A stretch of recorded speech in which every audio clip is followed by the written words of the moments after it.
y he dividido la plática en patología biliar y en patología pancreática. Hablando de patología biliar, hablaremos de pruebas diagnósticas en estenosis biliares, de radiofrecuencia en estenosis biliares malignas, de drenaje vesicular endoscópico, y en la cuestión pancreática hablaremos de las colecciones post-pancreatitis, algunos datos relevantes a la temporalidad de la intervención, así como las intervenciones endoscópicas en este tipo de patología. Bueno, hablando en primer lugar de las pruebas diagnósticas en estenosis biliares, las técnicas de secuenciación genética nueva generación permiten incrementar el rendimiento diagnóstico del cepillado y la biopsia de las estenosis biliares, que son las herramientas de mayor disponibilidad que tiene el endoscopista. Sin embargo, la experiencia está limitada habitualmente a un solo centro, a pocos pacientes o a veces que el predominio de los estudios son de tipo retrospectivo. En la reciente W se presentó un trabajo multicéntrico norteamericano, el cual incluyó casi 800 pacientes, y lo que hicieron ellos fue aplicar pruebas de secuenciación genética de nueva generación con dos tipos de paneles. El primer panel, como pueden ver ustedes ahí, es un panel de 28 genes, en donde incluyeron a 218 pacientes y posteriormente un panel de 167 genes, donde incluyeron a 536 pacientes. Este estudio de prueba diagnóstica tuvo como estándar de oro la patología positiva o la evolución clínica a los 12 meses y consideraron benigno cuando la patología era negativa y no había una progresión ni clínica ni radiológica de la estenosis. Vean ustedes, cuando ellos muestran los resultados obtenidos en cuanto a sensibilidad y especificidad exclusivamente con lo obtenido por cepillado y o biopsia, pues se parece a lo que conocemos. El cepillado tiene una baja sensibilidad, ¿de acuerdo? Pero tiene una especificidad muy alta. Entonces, cuando aplicaron al grupo de pacientes estas pruebas de secuenciación con el primer kit que tenía 28 genes, vieron cómo la sensibilidad incrementaba al 73% y la especificidad del 97%. Cuando aplicaban el panel más amplio, donde incluían 167 genes, veían que tenían sensibilidad del 85% y especificidad del 95%. Cuando juntaban ambas pruebas, veían que la sensibilidad de la prueba de secuenciación con menos genes era del 85% y la especificidad del 98%, mientras que para el panel extendido, más patología, la sensibilidad era del 88% y la especificidad del 94%. Este trabajo concluye mencionando que las técnicas de secuenciación genética de nueva generación incrementan el rendimiento diagnóstico en las estenosis biliares. Comentarios importantes de este trabajo es, bueno, que el refinamiento en el conocimiento de las variaciones genéticas relacionadas a diferentes tumores de la vía biliar, desde luego que permitirá incrementar o mejorar el rendimiento diagnóstico de las pruebas que se utilizaron. Y por otro lado, algo interesante es que el costo mencionado por los autores por el panel genético es de $1,050, lo cual desde luego me parece un costo accesible, ¿no? Y eso puede favorecer que pueda ser aplicable en nuestro medio. Hablaremos ahora de ablación por radiofrecuencia. La ablación por radiofrecuencia es un tema pues, caliente, ¿no? En cuanto a los resultados y los avances en la endoscopía, como el tratamiento neoadyuvante o adyuvante en el manejo de estenosis biliares. En algunos estudios, la mayor parte de tipos retrospectivos o no controlados ha mostrado incrementar la supervivencia y la permeabilidad del stent.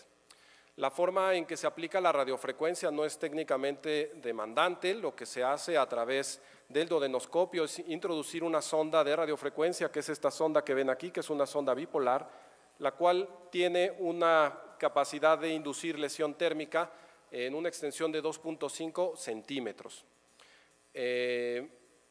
Como les comentaba, los estudios están limitados por las características que les comenté. Y bueno, uno de los trabajos más importantes que al menos en número de pacientes he leído y en cuanto a la terapia de manejo se ha publicado es este estudio multicéntrico europeo. Este estudio quiso evaluar el impacto de la ablación por radiofrecuencia en dos desenlaces, que son la supervivencia de los pacientes y la permeabilidad del stent. Incluyó pacientes con colangiocarcinoma y con cáncer de páncreas, Utilizaron esta sonda bipolar que les he comentado aplicando una corriente de 10 watts durante pulsos largos de aproximadamente 120 segundos. Importante mencionar que cuando la estenosis era bilateral o de más de 2.5 centímetros de longitud, pues lo que hacían es aplicar una ablación adicional hasta cubrir esos segmentos. Así el grupo, digamos, de la intervención era el grupo que hacía ablación de radiofrecuencia más la colocación de stent, mientras que el grupo que recibía el tratamiento estándar solo se le colocaba el stent. Es importante mencionar que en este trabajo se utilizó un stent plástico en el 11%, siendo que en la inmensa mayoría se les colocaba un stent metálico.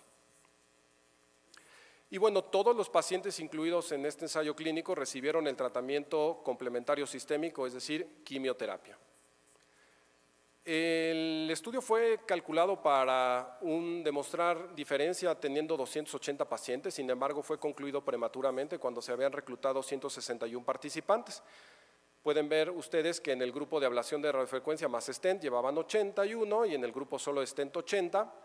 Y la etiología, prácticamente la mitad de los pacientes con etiología de colangiocarcinoma y la mitad con etiología cáncer de páncreas. En cuanto a la supervivencia, la intervención de radiofrecuencia seguida de colocación de stent no tuvo una diferencia en la supervivencia en comparación con solo colocar un stent, 10.5 contra 10.6 meses con una P no estadísticamente significativa. Lo mismo sucedió en el cáncer de páncreas en cuanto a la supervivencia, no alcanzando una diferencia estadísticamente significativa. En cuanto a la permeabilidad del stent, que era el segundo desenlace importante, ellos vieron que la permeabilidad a los 3, 6, 9 y 12 meses no fue estadísticamente diferente entre los grupos. Este estudio concluye mencionando que la ablación por radiofrecuencia seguida de la colocación de un stent no mostró una mayor supervivencia ni una mayor permeabilidad del mismo en pacientes que tienen obstrucción biliar maligna de diversa etiología en comparación con el manejo convencional que es la colocación de un stent y la quimioterapia. Es importante mencionar que los ensayos clínicos en este sentido son pocos. Uno de los pocos que ha mostrado impacto positivo es este estudio que mencionaba incremento tanto en la supervivencia con la permeabilidad y es importante conocer o contrastar algunas diferencias que me parece son muy relevantes. La primera es el tipo de stent. Mientras el estudio previo que les presenté, el 89% recibió un stent metálico, en el estudio que sí mostró una mejoría en la permeabilidad y en la supervivencia, se usaron exclusivamente stents plásticos. Por otro lado, en cuanto a etiología, en este trabajo se incluyeron pacientes con colangiocarcinoma, incluyendo incluso pacientes con colangiocarcinoma intrahepático, versus solo colangiocarcinoma extrahepático en el estudio que sí mostró una mejoría en la supervivencia. Y por otro lado, en este estudio sí recibieron tratamiento sistémico complementario, mientras que en el estudio que sí había mostrado una mejoría, los pacientes no recibían tratamiento sistémico complementario. El último tema en cuanto a patología biliar y aspectos endoscópicos que voy a tratar es la colecistitis aguda y su tratamiento endoscópico en pacientes con alto riesgo quirúrgico. Hoy sabemos que las prótesis de aposición luminal, conocidas como LAMS por el acrónimo en inglés, son una alternativa eficaz y segura para el tratamiento de la colecistitis aguda en los pacientes con algo riesgo quirúrgico o aquellos pacientes que no son candidatos a cirugía. Cuando se ha comparado, digamos, la terapia estándar o la terapia más disponible o usada con mayor frecuencia en la práctica médica en cuanto al drenaje vesicular guiado por ultrasonido contra el percutáneo, no se ha visto que sean diferentes en el éxito clínico ni en el éxito técnico, pero existen dos desenlaces importantes a favor de la terapia endoscópica con la colocación de este tipo de prótesis. La primera es un menor número de reintervenciones, vean ustedes 2.6 contra 30%, y una menor recurrencia de colecistitis 2.6 contra un 20%. Cuando se coloca una prótesis para hacer este tipo de drenaje de vesícula guiado por ultrasonido endoscópico con las LAMS, no existe un consenso de qué hacer una vez resuelto el cuadro de colecistitis aguda. Se ha dicho que se pueden dejar las LAMS en los pacientes que tienen un problema de salud que va a impedir la cirugía, colecistectomía después de resolver el cuadro agudo en quienes sean candidatos quirúrgicos, cambiar las LAMS por prótesis plásticas. Y bueno, pues estos autores dicen, ¿qué pasa si retiramos los litos vesiculares a través de las LAMS? Entonces, bueno, pues este fue un estudio comparativo prospectivo no aleatorizado, donde el grupo de intervención era el grupo donde se había hecho el drenaje con LAMS, Posteriormente se retiraban los litos vesiculares vía endoscópica a través de la misma prótesis 4 a 6 semanas después de haber sido colocada, mientras que el grupo comparativo eran pacientes con colecistectomía laparoscópica urgente con cole aguda. Lo que ellos observaron es que no hubo una diferencia en el éxito técnico, clínico, ni en la estancia hospitalaria, sin embargo, pues sí en el tiempo del procedimiento. Y bueno, un dato interesante, donde mencionan en cuanto a la recurrencia de los eventos biliares, aunque muestran una P no significativa, pues existe una recurrencia del evento del 13% en los pacientes del grupo endoscópico versus los pacientes que fueron tratados laparoscópicamente. Este estudio concluye mencionando que el retiro de los litos a través de la LAMS puede ser una alternativa efectiva en pacientes malos candidatos a cirugía posterior a una colecistitis aguda. Sin duda que el tratamiento complementario después de haber hecho una intervención endoscópica con la colocación de estas prótesis guiado por ultrasonido endoscópico, pues depende, creo yo, mucho de aplicar el escenario de cada enfermo. Aquellos pacientes que tienen una expectativa de vida corta, como pueden ser pacientes oncológicos avanzados, pues dejar el LAMS parece la estrategia más razonable.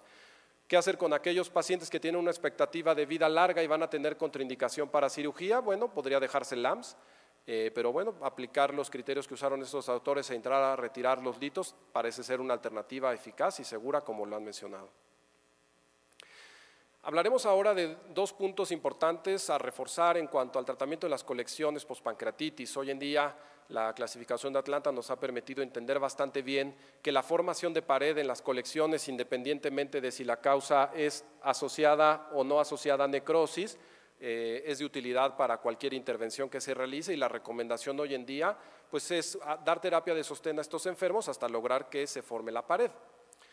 En este trabajo presentado es un estudio norteamericano de tipo retrospectivo, el cual evaluó qué ocurría con colecciones pancreáticas asociadas a necrosis infectada en cuanto a quienes se realizaba intervención temprana versus una intervención tardía más de 28 días. Particularmente el escenario que más preocupa al clínico es, bueno, si un paciente está teniendo una necrosis y está infectada, pues puede hacer falla orgánica y a lo mejor no alcanzamos a tenerlo estable y por lo tanto la intervención temprana pudiera ser pertinente en estos casos, ¿no? Y si bien no deja de ser cierto y razonable, pues es importante mencionar los siguientes datos. Ellos encontraron una base enorme que incluyó más de 15,000 pacientes en los cuales hizo intervención temprana más o menos en una tercera parte e intervención tardía en el resto. Y vean ustedes cómo aquellos pacientes donde hacían la intervención temprana tenían más costos y más estancia postintervención que en aquellos que se hacía la intervención tardía.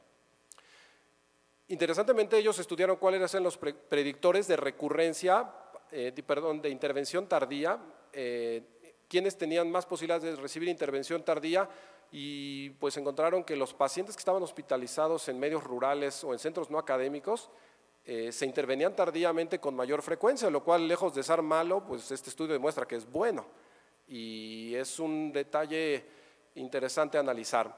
Los autores concluyen mencionando que la intervención tardía en la necrosis asocia menos uso de recurso hospitalario, y sin duda creo que los resultados de este estudio, me aparecen, como les pongo ahí, aportan datos de la vida real respecto a lo que se ha demostrado en estudios pragmáticos, en ensayos clínicos, donde hoy en día sabemos que esperar lo más que se puede es lo mejor en este tipo de enfermos, por lo cual siempre debemos procurar que las intervenciones sean lo más tardías posibles. Finalmente, este es un estudio que trata de romper un poco los dogmas que tenemos establecidos actualmente en el tratamiento endoscópico de la necrosis. Probablemente muchos estén familiarizados con el abordaje escalonado ascendente que les he colocado aquí, en donde los pacientes que tienen alguna colección necrótica sintomática, primero se opta por hacer drenaje, con lo cual habitualmente resuelven el 40% de los enfermos, y se escala realización de necrosectomías, ya sea endoscópicas o retroperitoneales, sabiendo que la mediana de procedimientos endoscópicos es alrededor de 3. En este estudio multicéntrico, liderado por el grupo de Orlando, comparó cuáles eran los desenlaces de la necrosectomía directa en una sola sesión inicial, es decir, normalmente uno entra, coloca la prótesis de aposición luminal, la prótesis LAMS, la deja solo como drenaje y se espera la evolución clínica del enfermo para decidir entrar o no a realizar necrosectomía. Aquí ellos decidían desde el momento del drenaje entrar a hacer necrosectomía. Fue un estudio multicéntrico de pacientes que tenían necrosis pancreática infectada y el objetivo primario era determinar el número de intervenciones necesarias para el éxito clínico, que era la resolución clínica y tomográfica.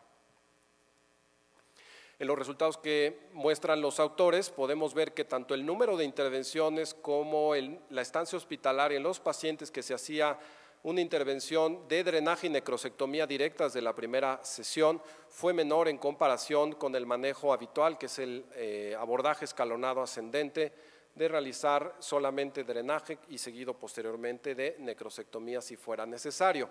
No vieron diferencia en éxito clínico, mortalidad, eventos adversos ni en las readmisiones de estos pacientes. En conclusión, los autores mencionan que esta estrategia se asoció a un menor número de intervenciones y una menor estancia hospitalaria en comparación con el drenaje tradicional. Y es importante mencionarles que estudios previos que habían evaluado hacer esto habían mostrado que había un mayor número de efectos adversos y por lo tanto no era una estrategia de elección por la mayor parte de los endoscopistas. Y un detalle es que no se especifica en este trabajo cuál fue la técnica, si fue estandarizada, si se midieron variables importantes, dado que es imposible cegar al endoscopista que está haciendo el drenaje seguido de la necrosectomía, en cuánto tiempo invertir a realizar la necrosectomía, ni tampoco algunas otras adyuvantes que se pueden o no utilizar. Pues los mensajes para llevar a casa en base a estos trabajos que he seleccionado, pues el primero es que las pruebas de secuenciación de nueva generación son una herramienta prometedora para el estudio y diagnóstico de las estenosis biliares. Los resultados de los estudios aleatorizados controlados sobre la utilidad de anulación por radiofrecuencia en estenosis biliares malignas han sido contradictorios y probablemente esto nos hable de que tenemos que estratificar qué subgrupos se benefician más. Por ejemplo, un paciente que rechaza tratamiento sistémico es probable que se parezca mucho más a los que obtuvieron beneficio por la radiofrecuencia. El drenaje vesicular guiado por ultrasonido endoscópico permite resolver un evento de colecistitis aguda y un posterior retiro de litus de forma eficaz, aunque con una tasa de recurrencia del 10%. Y bueno, que necrosis pancreática, reiterar el mensaje que debe procurarse que las intervenciones sean lo más tardía posible, al menos de 4 semanas. Asimismo, parece ser que la necrosectomía endoscópica inmediata al drenaje parece ser una herramienta eficaz y segura. Habrá que esperar un poco la evolución del tiempo y la publicación en extensa de este trabajo para conocer algunos detalles que permitan conocer la aplicabilidad de dicha estrategia.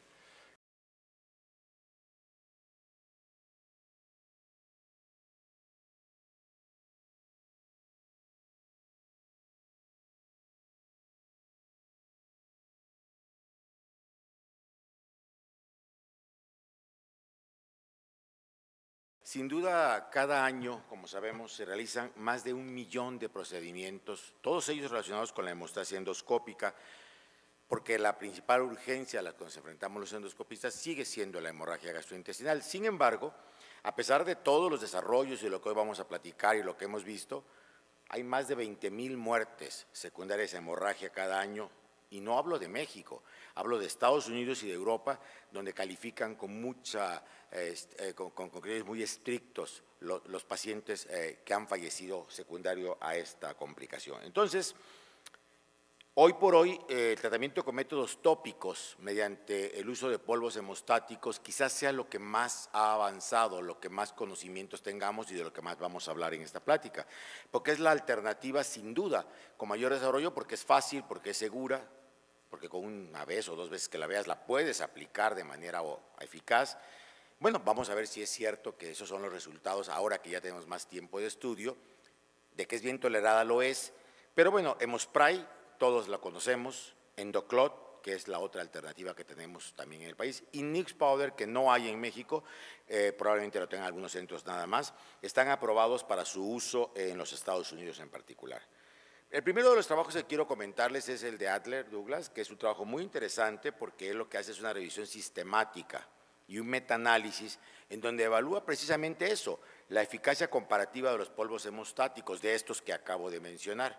Fueron 37 estudios incluidos en el análisis, 24, por supuesto, de Hemospray, porque es lo que más se usa en el mundo, 8 de Endoclot y 5 de este nuevo NP, el nuevo procedimiento. Un total de 992 pacientes fueron tratados, 100 42 de los pacientes fueron con Endoclut, 922 con Hemospray y 240 con la nueva técnica. Y vean cómo el promedio de edad pues, es la que sabemos todos los endoscopistas y gastros. Entre los 60 y los 70 años se nos complican con hemorragia los pacientes. La mayoría fueron del sexo masculino, no hubo diferencia entre grupos y las tasas acumuladas de hemostasia inmediata fueron muy buenas. De hecho, Hemospray sigue teniendo una de las tasas más altas, 91.2% de hemostasia inmediata. Endoclut baja a 89.9 y el NP a 88.8. Realmente son buenas, pero cuando los medimos ya a largo plazo, la que menos eficacia tiene a largo plazo es Hemospray. O sea, de inmediato te da una respuesta, pero a largo plazo, seguidos estos pacientes, baja a 70%, a diferencia del 81% de Endoclut y de este nuevo NP que logra hasta un 92%. NP, que es esta combinación que decía yo ahora, demostró una tasa mucho mayor de éxito a largo plazo con estadística significativa y lo que es importante considerar con ustedes es la tasa combinada de resangrado. A pesar de lo bueno que parecieran a corto plazo todos, 22% de los pacientes con Hemospray vuelven a sangrar y esto es mucho mayor que lo que hace Endoclut, que es el 18% y NP, que es el 10%. Ojalá tuviéramos pronto esa News Power en México porque es la más efectiva. Pero lo que también es cierto es que de todos los procedimientos que tenemos, Endoclut demostró una tasa significativamente mayor de resangrado cuando estábamos tratando la hemorragia gastrointestinal inferior, casi el 40%. La tasa combinada de fracaso, esto es ya sea porque sangró o por necesidad de cirugía con Hemospray, es del 11.7, no nos confiemos porque luego pensamos que por poner Hemospray ya resolvimos todo, es mayor que con Endoclut y con NP, pero es la que tenemos. Los autores concluyen con este metaanálisis que, bueno, las tasas agrupadas acumuladas de hemostasia, pues sí, parecen comparables, son buenas, pero NP parece ser mejor que otros a largo plazo, especialmente en el sangrado gastrointestinal superior, y las tasas fueron mayores de resangrado y de fracaso del tratamiento cuando usábamos Hemospray. Los resultados están limitados, porque muchos estudios eran retrospectivos, debo decirlo, y las comparaciones son indirectas, no compararon una técnica contra la otra, sino son comparaciones indirectas con grupos desbalanceados y tampoco hicieron análisis de costos, por cierto. Yo creo que habrá que hacer futuros estudios de comparación entre ellas para poder realmente saber qué es lo que está sucediendo. Chávez y colaboradores presentaron un estudio más de Hemospray y aquí lo que querían era ver si era la terapia primaria o la de rescate la más efectiva desde el punto de vista endoscópico. También es lamentablemente un estudio retrospectivo. El objeto del estudio fue evaluar la utilidad clínica y los resultados relacionados cuando el paciente usaba Hemospray como herramienta primaria o como una intervención endoscópica de rescate, todos obviamente pacientes con hemorragia. Los adultos que tenían hemorragia y que recibían Hemospray como modalidad primaria de rescate para la hemostasia, los incluyeron fueron revisados sus expedientes, de enero del 19 a agosto del 22. Fue un solo centro de tercer nivel, o sea, estaban homogenizados los criterios, y vean ustedes los resultados. El resultado primario fue buscar la hemostasia primaria y los secundarios las nuevas tasas de hemorragia. Cuando ustedes ven el grupo, 55 pacientes fueron incluidos, la mediana fue de 57, muy pegada, igual a 60, más que nada hombres, 67%, y 87 de ellos eran hispanos según este estudio. La frecuencia de hemorragia fue superior en el 85% e inferior en el 10%. Sabemos que es casi 4-1 o 5-1 la posibilidad de que sangre el tubo digestivo alto sobre el bajo. Esto lo hemos visto en muchos estudios ya. Y la tasa de sangrado combinado, tanto alto como bajo, fue baja de un 5%.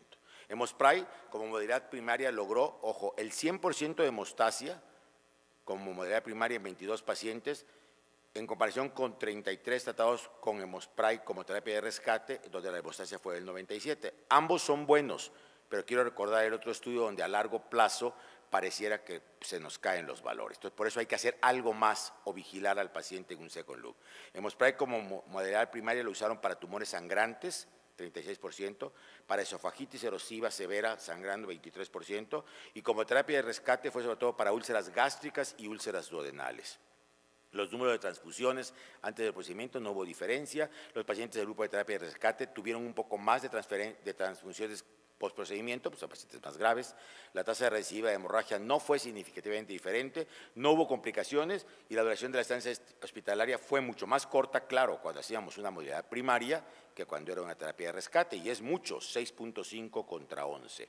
¿Qué concluye Chávez y sus colaboradores? Que la mortalidad no hubo diferencia estadística, que la utilización de Hemospray sí es efectiva para lograr hemostasia inmediata y que no hay diferencia entre la tasa inmediata o la tasa para tratar un resangrado, de tal manera que lo pueden emplear. Natani presenta un nuevo gel que les comento muy rápido, es un nuevo gel hemostático que es una solución sintética bioabsorbible. Esto forma una especie de barrera transparente y se aplica en el punto del sangrado y pues de alguna manera para inmediatamente. Esto se llama Purestat en Estados Unidos, es de Medtronic, no hay en México todavía, ya está en Estados Unidos, pronto la vamos a tener.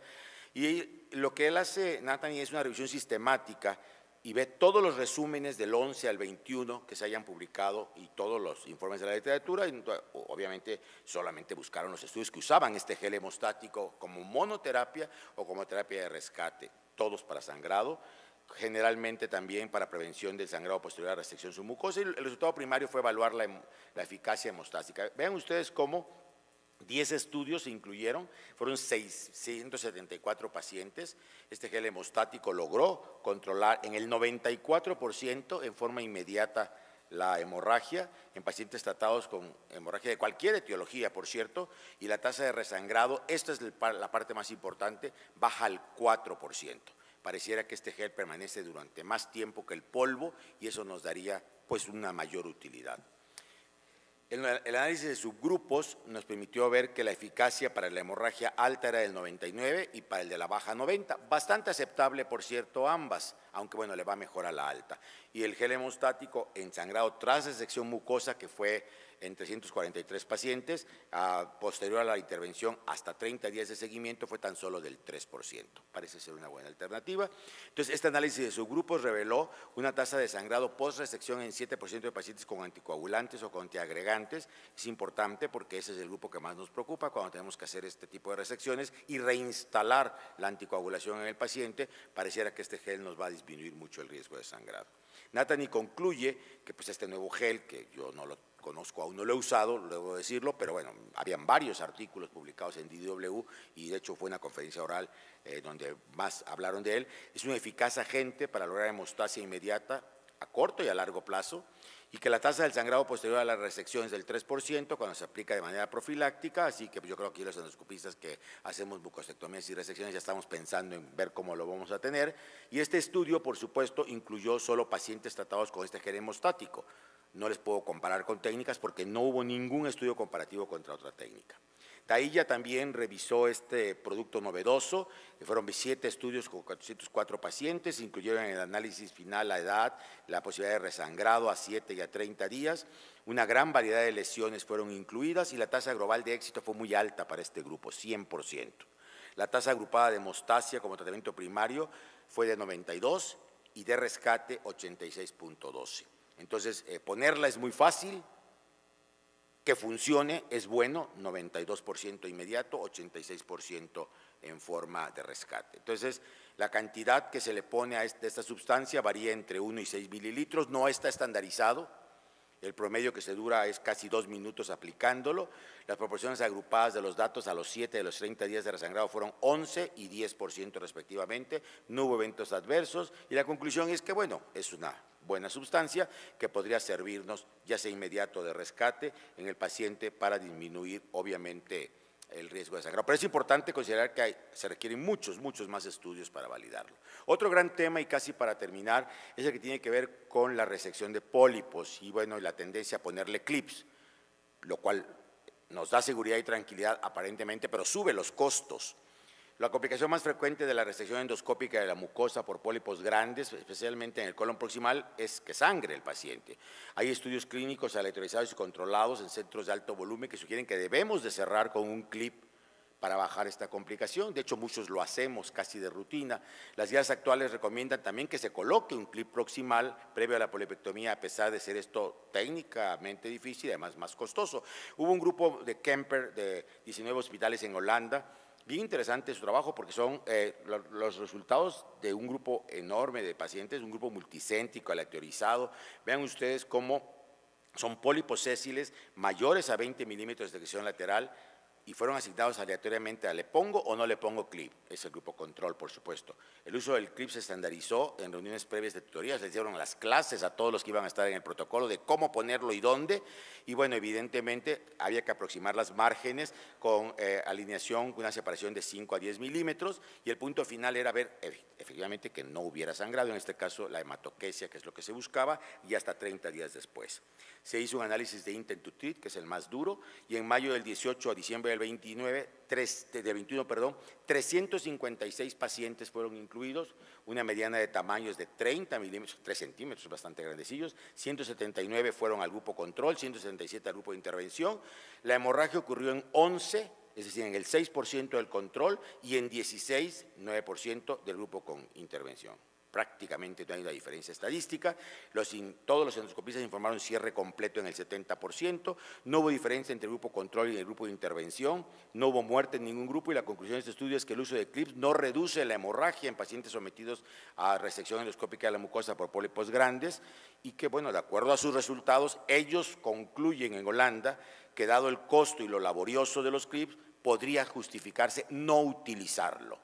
Pero como en medicina nada es del todo cierto ni nada es del todo falso, inmediatamente les muestro el estudio de Abuel Sam, que es en el mismo evento, igual publicado en el reunión de Chicago, y también es una revisión sistemática. Esto lo hizo la Universidad de Missouri en Kansas, el Colegio de Medicina de Baylor, la Universidad de Texas. Son 16 estudios controlados, cohortes retrospectivas y prospectivas, 27.939 pacientes.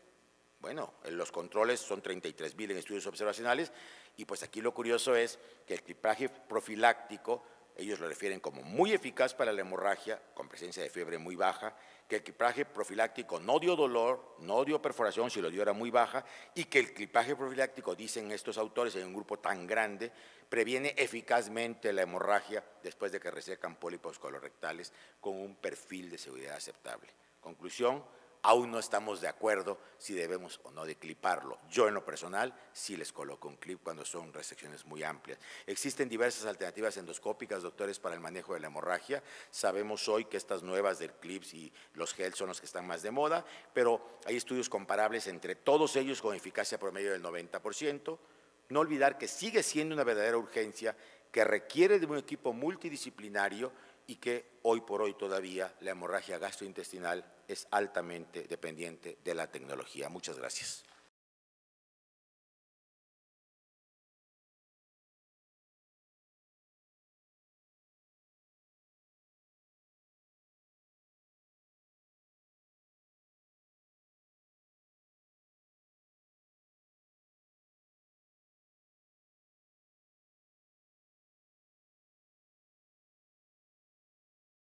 Y bueno, los objetivos de la sesión, vamos a ver un poco de inteligencia artificial en esófago, estómago, colon, y algunos dispositivos y procedimientos novedosos. Más que nada son procedimientos que quizás pueden hacer un poco la diferencia, son muy especiales y se les dio mucha importancia a la hora de ser presentados en este tipo de congresos. Pero empecemos. El primer trabajo nos habla sobre la eficacia en la detección de esófago de Barrett. Es el desarrollo de un sistema de inteligencia artificial que se encarga de la detección. Hay que recordar que todo lo que diga DE es detección, para detección de esófago de Barrett de tipo neoplásico. Para el desarrollo de este sistema se emplearon más de 5 millones de imágenes endoscópicas del sistema GastroNet, y posteriormente el entrenamiento se realizó con imágenes de esófago de Barrett de 5 centros internacionales. Para esto se emplearon 6.217 imágenes con neoplasias de 1.304 pacientes y 7.595 imágenes sin displasia de 1.103 pacientes. A conjunto de esto, 14 expertos de reconocimiento internacional revisaron las imágenes. Este proceso tuvo varias fases y sistemas de validación. Una de ellas fue una validación interna, en la cual fue con una base de datos de 58 pacientes con lesiones, 100 imágenes, 68 videos, y 36 pacientes sin displasia, 100 imágenes y 58 videos. Posteriormente hubo una validación externa y se aplicó el sistema en 15 centros, lo cual fue entre enero y marzo de 2022, con 71 videos con neoplasias de 45 pacientes y 180 sin displasias de 66 pacientes. Una de las fases fue los endoscopistas analizaron las imágenes sin el apoyo de la inteligencia artificial. 6 semanas después reevaluaron las imágenes de forma aleatorizada, pero con el apoyo de la inteligencia artificial, y posteriormente los 14 expertos revisaron estas imágenes. Y aquí un video del ejemplo de lo que sería la detección del esófago Rebarret en tiempo real con el sistema de detección.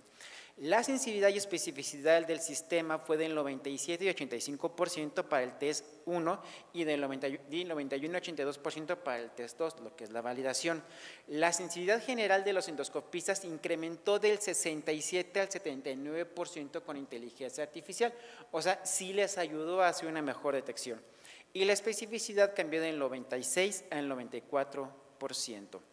Como conclusiones importantes, los endoscopistas generales sin el apoyo del CADEP fueron superados por la inteligencia artificial con un ORRI de 11.68 y por aquellos que ocuparon el sistema de inteligencia artificial con un ORRI de 2.35 con un intervalo de confianza del 95% de 1.90 y 2.94 con una P significativa.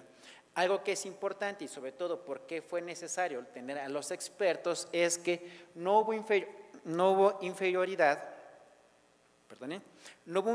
del sistema KD con expertos para la detección de neoplasias, con un ORRI de 2.94.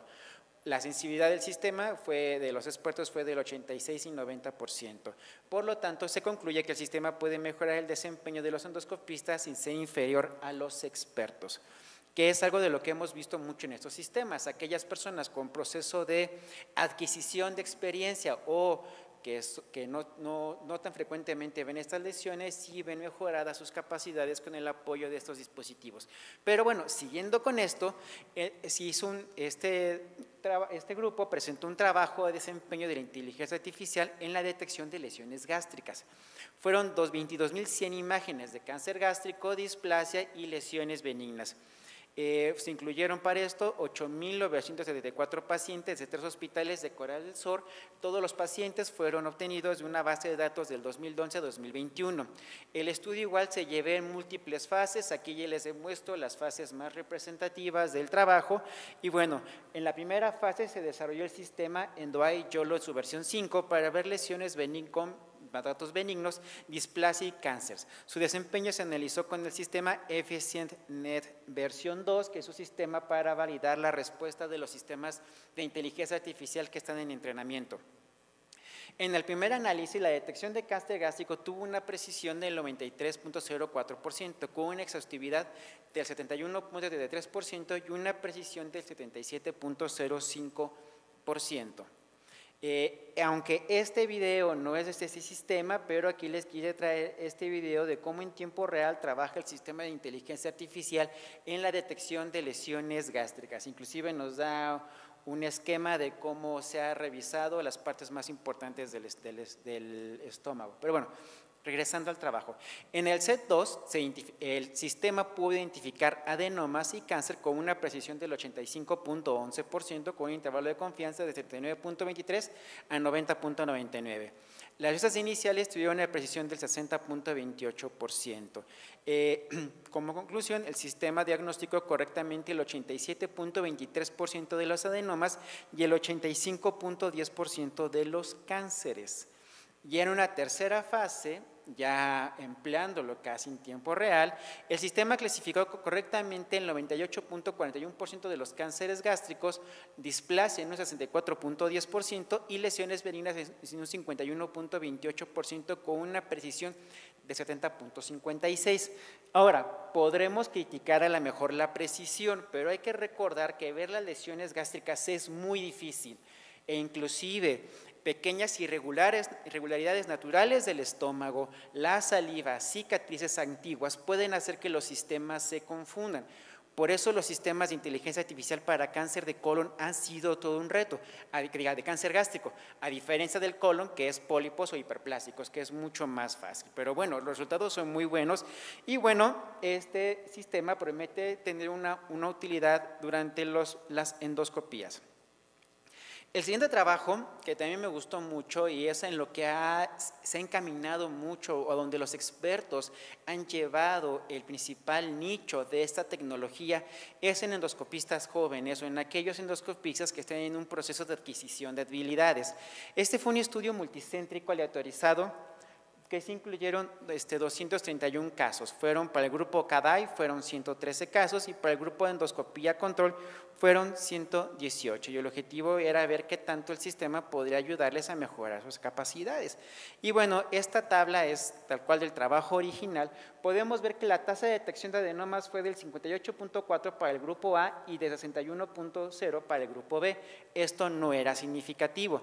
La tasa de lesiones perdidas fue del 26.6 para el grupo A y del 39.7 para el grupo B, y el número de pólipos perdidos por colonoscopía fue menor en el grupo A que en comparación con el grupo B. ¿Qué es lo importante y lo padre de ese trabajo? Si bien no hubo mucha diferencia en la tasa de detección de adenomas, en lo que sí fue diferente fue en la disminución de tasa de lesiones perdidas, de forma general como el número de pólipos por paciente.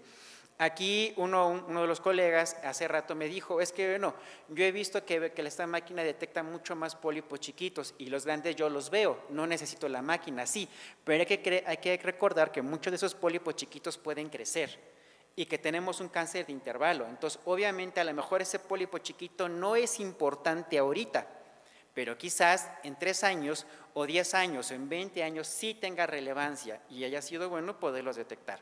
Entonces, por lo tanto, el CADAI es útil para disminuir el número de lesiones perdidas. Bueno, eso también me gusta mucho porque la verdad me gusta mucho utilizar el EndoCoV y siempre lo promuevo. Creo que es algo bueno, bonito y barato y eficiente. Y bueno, aquí en este trabajo nos presentaron si era posible o si era útil combinar el EndoCoV con el sistema de inteligencia artificial, en este caso de detección. Fue un estudio aleatorizado que incluyó 1,316 pacientes, 616 fueron para el grupo CADAI de inteligencia artificial con EndoCoV y 656 la inteligencia sola. Los resultados fueron que la tasa de detección de adenomas fue del 49.6% contra el 44% de la inteligencia sola, con un riesgo relativo de 1.2 y un intervalo de confianza de 1.00 y 1.26. Esto con una P de 0.04 sin afectar los tiempos de salida, por lo cual si se tiene la combinación perfecta nos va a ayudar mucho a mejorar la tasa de detecciones. Y una vez más, quizás los porcentajes no son tan grandes, pero quizás nosotros podemos caer en ese pequeño porcentaje que se puede ver beneficiado al momento de que nos hagan un estudio. Y bueno, ahora ya vamos a los dispositivos y procedimientos novedosos. En este primer trabajo quisieron ver la utilidad o la eficacia de los dispositivos de resección de espesor total, sobre todo para lesiones que están localizadas en el colon y en el recto. Fue un metaanálisis en el cual se analizó el éxito y la seguridad de estos dispositivos. Incluyó 30 estudios con 3.475 pacientes con 3.495 lesiones, de las cuales el 6.1% fueron lesiones subepiteliales. Y aquí hay un ejemplo de cómo funciona este dispositivo. Este es el dispositivo, el clip, que es para resección de espesor total. Y aquí podemos ver cómo la mucosa queda con todas las capas de la pared, lo que quiere decir que fue una resección completa. La medida del tamaño de las lesiones fue de 16.9 milímetros con un rango entre 15.2 y 18.2. El éxito técnico se logró en un 87.1%. La resección en bloques se logró en un 87.9% y la resección completa o R0 se logró en un 81.6%, con un intervalo que va del 78.8 a un 84.2. Con respecto a las lesiones subepiteliales, la resección completa o R0 se logró en el 94.3%. Cuando se analizaron los eventos adversos, solamente hubo un 12.1% y solo en el 2.5% fue necesario cirugía para su manejo. Conclusión, este tipo de procedimientos es bueno. Y aquí a lo mejor puede haber muchos debates, ¿no? Sobre todo en aquellos procedimientos que son resección de espesor total y sobre todo que son asistidos por la laparoscopía. La verdad, uno de los principales beneficios de esos procedimientos es poder mantener la funcionalidad de todo el órgano. disminuye el tiempo de estancia hospitalaria, las personas se incorporan a sus actividades y obviamente las complicaciones potenciales a quitar todo un estómago o la mitad del colon, si está bien indicado, pueden ser muy buenas. Entonces, realmente es algo que debemos tomar en cuenta. Este otro trabajo, y me gustó mucho, es el manejo de la apendicitis aguda no complicada por endoscopía.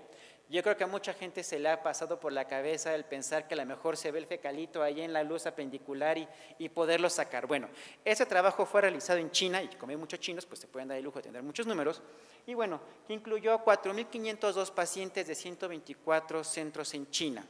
El éxito clínico, el drenaje del apéndice, la intubación apendicular y la mejora clínica de los síntomas se lograron en más del 99% de las apendicitis agudas no complicadas. Y aquí está un esquema nos habla de la técnica. Justamente se coloca el colonoscopio en la luz apendicular, se pasa una guía casi tal cual como la haríamos para la extracción de algún lito de la vía biliar o de algún cuerpo extraño, y se puede aplicar medio de contraste, un lavado, y posteriormente ya sea con un balón o con una red, extraer la obstrucción. Se puede realizar un lavado de apendicular y colocar una prótesis plástica. Este es otro trabajo y más o menos es el mismo esquema. Ojo, son apendicitis agudas no complicadas, que a veces no llegan así a nosotros. En el 100% de los casos hubo manejo inmediato del dolor, el 93.8, el 95% no tuvieron recurrencia posterior a su manejo, y las tasas de complicaciones que perforación del apéndice cubren el 1 a 2%, y fue más en pacientes con apendicitis supurativa. Y bueno, esto siendo una técnica eficaz puede ser una alternativa para el manejo de estos pacientes. Como una recomendación, yo creo que antes de que vayamos por el conejo a través del agujero, debemos de tener práctica y tener dominio de las habilidades con el uso de dispositivos y sobre todo la facilidad de tener un acceso a un quirófano de forma inmediata. Si no, lo que estaba contenido, lo que es la materia fecal y la carga bacteriana, totalmente nosotros la vamos a poner a la cavidad peritoneal y va a cambiar el pronóstico. Pero bueno, es una alternativa. Este otro caso por el doctor Ottman, muy asociado a esta línea de lo que es la apendicectomía. Bueno, él propone esta técnica en base a una serie de casos de 5 pacientes, y aunque piensen que son pocos 5 pacientes, eso le dio un premio a nivel de la ASGE, un reconocimiento en la ASGE por innovación. Él lo que dice, bueno, ¿qué pasa con aquellos pólipos que son grandes y que crecen hacia la luz apendicular? Muy bien, pues él propone su técnica en la cual incluyó pólipos de 3.8 más o menos 0.6 centímetros, y este es el video del ejemplo, es su video del doctor. Perdonen la calidad, pero lo estaba grabando con GoPro, y aparte está adelantado para poderlo transmitir. Pero ¿qué es lo que hace? Inyecta la circunferencia de la base apendicular y posteriormente con un cuchillo va disecando por planos, tal cual como hiciéramos una resección de espesor total. Posteriormente, con un dispositivo de tracción, va a agarrar el borde de forma interluminal, va a agarrar un borde interno del apéndice, lo va a fijar a la luz secal para que de esa manera se mantenga la tracción. Hay que utilizar un CAP porque obviamente una vez que se abre el colon, pues todo el CO2 se fuga a la pared. El manejo de la arteria apendicular es con una pinza Coagrasper, y de ahí pues se continúa toda la disección por planos hasta que ya la apéndice está completamente liberada y bueno, hay un cierre. Este es un esquema de cómo es la resección de espesor total, y ese es el espécimen que nos muestra el paciente. El éxito técnico se logró en el 100% de los casos. Solo presentó pequeños eventos adversos asociados al procedimiento, como era dolor abdominal leve en 4 pacientes y leucocitosis, y en un paciente presentó solamente una colección que fue manejada de forma conservadora sin ningún problema. La resección completa se logró en el 100% de los casos. Pero bueno, sumado a lo que dijo el doctor Auda en su última charla, y con esto también hay otra pregunta que nos queda mucho: ¿qué pasa con los defectos grandes? ¿Cómo los cierro? A veces no es tan fácil poner un clip en un defecto de 6 centímetros, pero bueno. Este doctor y su equipo propusieron una técnica. Utilizaron mediante un sistema de cierre asistido por dispositivo de tracción, utilizaron un dispositivo de Boston que se llama Multi-Loop Traction. Ahorita les voy a enseñar una imagen. Ese incluyó 18 pacientes, fue un estudio retrospectivo, 11 lesiones gástricas, 7 colónicas. El promedio de las lesiones gástricas fue de 30 milímetros, de las lesiones de colon fue de 40 milímetros, y bueno, esto fue lo que ocuparon. Es una liguita, bueno, son como si fueran 3 ligas juntas, las cuales en disección se ayudan para con un borde, agarrarlo con el clip, poner en la elección, estirar la liga y colocar en el otro borde, por ejemplo, del estómago. Y eso es como si estuviéramos traccionando, tal cual como es la técnica de caña de pescar al momento de sacar una lesión. Esta imagen es artesanal, pero es más o menos el mismo concepto. Son las 3 ligas, se agarra un borde de la lesión, con otro clip se estira la liga, se agarra el otro borde y es como si jaláramos la mucosa, y de esa manera el espacio que estaba acá muy grande ya está chiquito y podemos cliparlo de una forma más segura. Valdría la pena, saben, a mí se me ocurrió, por ejemplo, en perforaciones. A veces es muy difícil poder colocar un clip, sobre todo cuando la perforación está del lado derecho del endoscopio y no podemos girarlo tanto. Quizás un dispositivo así nos puede ayudar mucho con ligas de brackets. Pero bueno, el cierre completo se realizó, hubo cierre completo de los defectos, el tiempo de cierre fue entre 23 minutos más o menos 15, y en el colon de 15 más o menos 9.8, se llegaron a ocupar entre 8.3 a 1.8 clips en el estómago, de más o menos 6 clips en el colon, y posteriormente el sistema fue traccionado sin ningún problema. Es una alternativa muy segura. Aparenta ser eficaz, solamente como todo en la vida tenemos que evaluar los costos. Inclusive para los japoneses ese dispositivo es caro, pero igual alternativamente lo podemos aprovechar. Y bueno, ya para estar finalizando tenemos este dispositivo. La verdad es un dispositivo en el cual se incorporan unas antenas a la punta del colondoscopio, funciona como microondas y es tal cual como si fuera un radar. Mediante ondas se va haciendo un mapeo de la luz del colon y lo que hicieron ver es que si era capaz de detectar lesiones.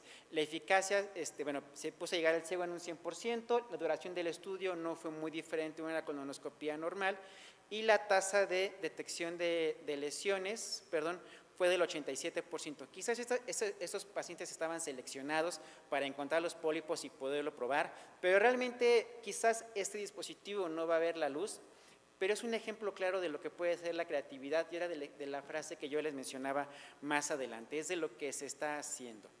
Y bueno, prácticamente no hubo mayor eventos adversos, más que abrasiones, un poco de sangrado, pero nada que complicara. Y bueno, es una alternativa que bueno, se está estudiando, una opción más de lo que se puede hacer utilizando la creatividad. Y bueno, prácticamente se presentaron mucho más cosas y ya para concluir, la inteligencia artificial nos ayuda a mejorar nuestra tasa de lesiones, disminuye el porcentaje de lesiones perdidas, la mezcla de la combinación de dispositivos no está peleado, nos puede servir para mejorar la detección y obviamente con respecto a la apendicectomía es una buena opción, pero hay que entrenar antes de simplemente aventurarse a hacer las cosas. Y bueno, los dispositivos de tracción ya artesanales o fabricados son una muy buena opción. Muchas gracias.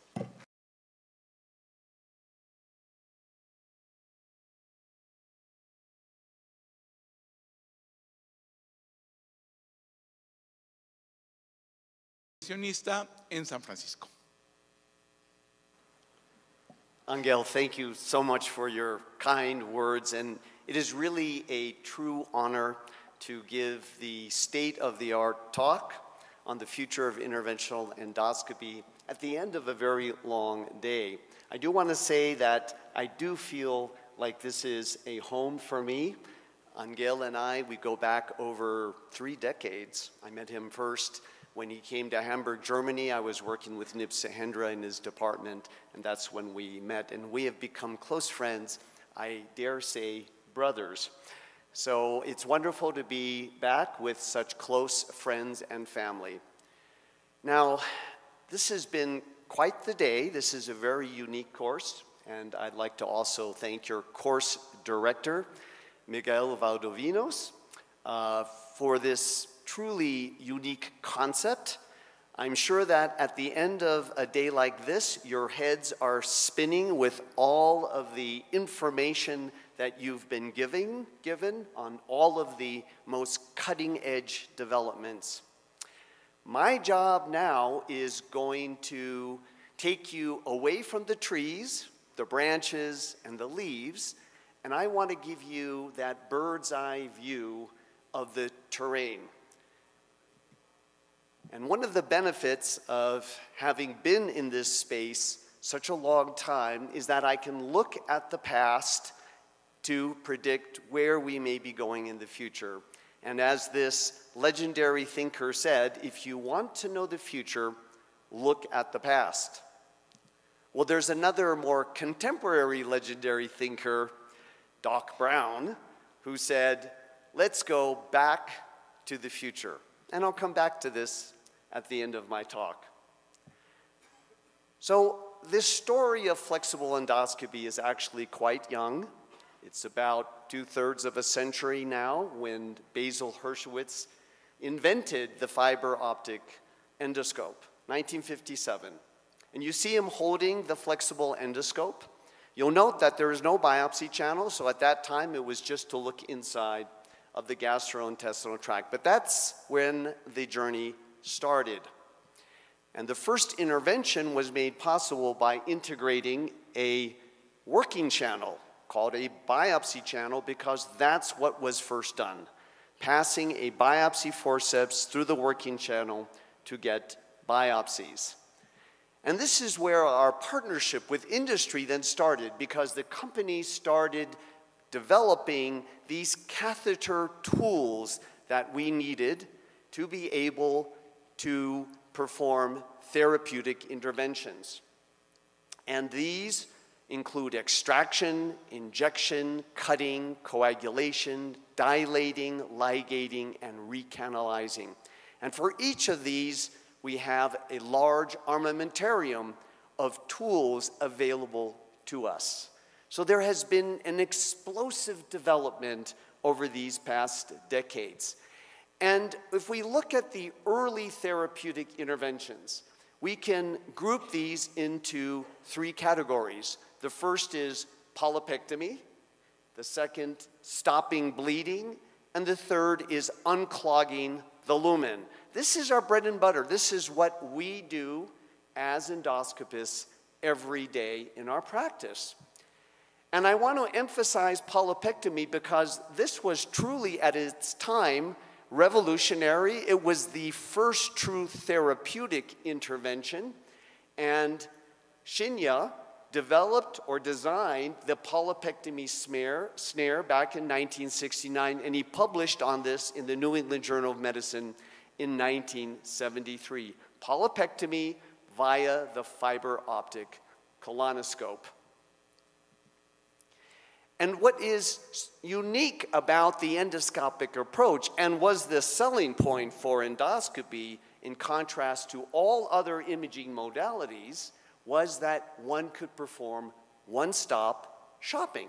So at the time of diagnosis of a polyp, the endoscopist could immediately perform therapy and remove the polyp.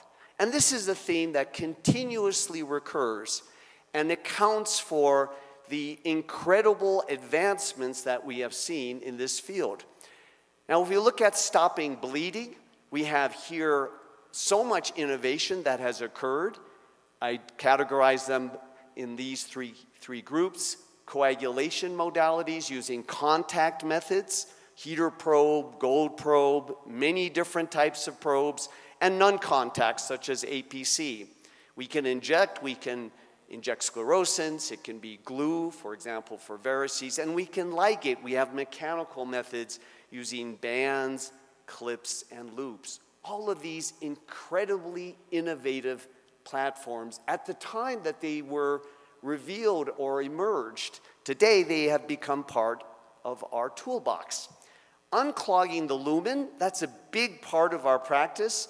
Some have called endoscopists clogologists. That's a word that David Fleischer used. We can extract foreign bodies or native bodies like stones in the bile duct using balloons, baskets, and nets. We can dilate the tract with bougies, and we can use balloons. And we have a wide array of stents, plastic and metal, and we have uncovered, partially covered, and covered stents. So here too, an incredible explosion of technology. But the historic indications for endoscopic therapy can be abbreviated or shortened by the 3 P's. The first P stands for palliation. It is exemplified by stenting. To palliate the patient with that obstructing cancer, to give that patient a better quality of life, for example, the ability to eat. Prevention, exemplified by polypectomy, to prevent the cancer from occurring later on. And third, the prohibitive risk patients. These are the patients the surgeon does not want to touch because the patient is inoperable. And that's where we played a very important role. But in this millennium, a paradigm shift occurred, whereby we were using lesser invasive alternatives to surgery. Now we started to introduce treatments that qualified really as the primary treatment of choice. In other words, we have transitioned from complementary treatments to surgery to competitive treatments. Now we're actually competing head on head with surgeons. And to enable this transition from complementary to competitive, there are 3 key procedural milestones that I'm going to cover. And the first is endoscopic resection of neoplasia. The second is the closure of defects and holes. And the third, EUS-guided interventions. These are the key milestones that have allowed us to project forward so rapidly. So if we look at the evolution of endoscopic resection, it started with Shinya with polypectomy, 1973, New England Journal of Medicine. It then evolved in Japan to EMR, where the first reports of resection after submucosal injection of fluid enabled the resection at a deeper level in the submucosa to curatively resect mucosal lesions. And then it evolved to ESD. Now, after injecting into the submucosa rather than using a snare, we use a dissecting knife to dissect the submucosal free, and we're not limited by the constraints of a snare. But the most recent advance has been what we call pocket ESD, because now that we discovered that we can get into that space, we can create that space in the submucosa, we could actually drive our endoscope into that submucosal space. That's in 2003 when this was first reported. So we have now made this transition from palliation to cure, where we are directly competing with the surgeon. And this is where we endoscopists were introduced to a space that really was not known to us before. We call it the third space, the submucosal space, to distinguish it from the first space, which is intraluminal. The second space is outside of the wall, so the peritoneum or the mediastinum. And that third space is in the submucosa. And because we can access that space, expand it with an injection, and then we can drive our scope into that space, and we can create a tunnel inside of the space. And this allows us now to resect from inside the wall, and we can resect mucosal lesions using the pocket method that I just described, but we can also curatively resect submucosal lesions, lesions below the mucosa, by completely enucleating this tumor and then removing it. So just think about how revolutionary this is, where we now can curatively treat submucosal lesions, something that we had previously always referred to the surgeon. But if we go one level deeper, we can incise the muscularis propria. And this led to the POEM revolution, where we could treat achalasia with E-POEM, or we could treat Zenker's diverticulum with Z-POEM, or we could treat gastroparesis and pyloric stenosis with G-POEM, all using the same techniques whereby we are in the submucosal space, and now we are selectively incising the muscularis propria, either partial or full thickness. But if you go full thickness through the muscularis propria, well, now you're inside of the first space, and this is essentially what is notes, something that we played with very briefly in the early 2000s at the turn of the millennium, but now is resurging. So we're going from the third space, submucosa, to the second space, that is the terrain, the space of the surgeon. We're now going into the surgeon's space, and this is the report by Inui in Japan in 2019 describing a fundoplication after performing a EPOEM for achalasia.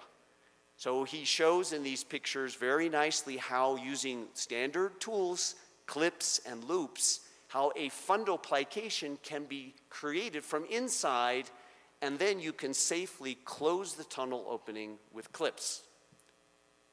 The second enabling procedural milestone is the closure of defects and holes. Now this goes, of course, hand in hand with the first, with endoscopic resection.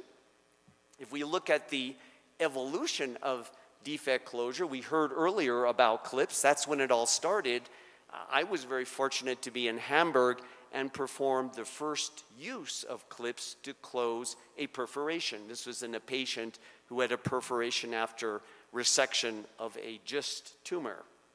But this then evolved to the development of over-the-scope clips, or I really call them clamps because they really don't look like clips. So clips are through the scope. Now we have over-the-scope devices that allow us to achieve deeper and more robust closure. And we saw the evolution, the emergence of suturing devices, first with the EndoCinch in 2000, and then the Overstitch device in 2008. And most recently, we have the X-Tack device, which has these helical anchors that we place, and we can tie these anchors together with sutures. But also, we have seen an evolution of clips.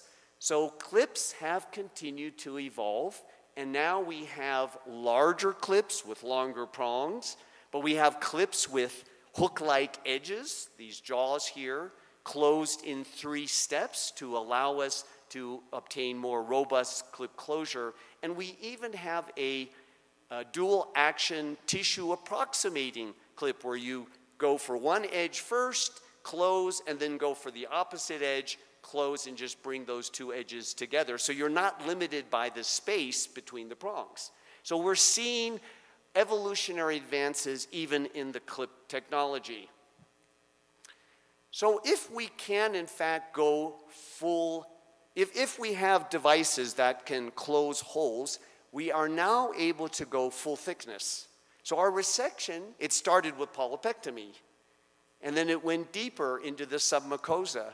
But now we can go full thickness, and we can resect GIST lesions or neuroendocrine tumors, and we can even potentially curatively resect deeply invasive cancers, T1B, even T2 lesions, perhaps maybe with palliative intent because it may not be curative, but it may provide additional survival for our patients in those patients who are not good surgical candidates.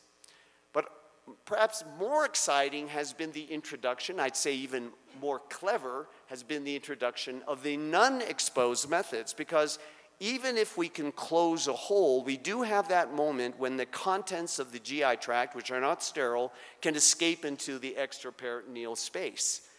We can eliminate that risk of contamination, of any violation of the extraintestinal space with a non-exposed method using the full thickness resection device. So this is basically the over-the-scope clamp, OTSC, but it has a snare that is integrated into the tip. So after the clamp is placed, above that clamp, the snare is then deployed to cut the lesion so that we don't risk any exposure of the outside environment.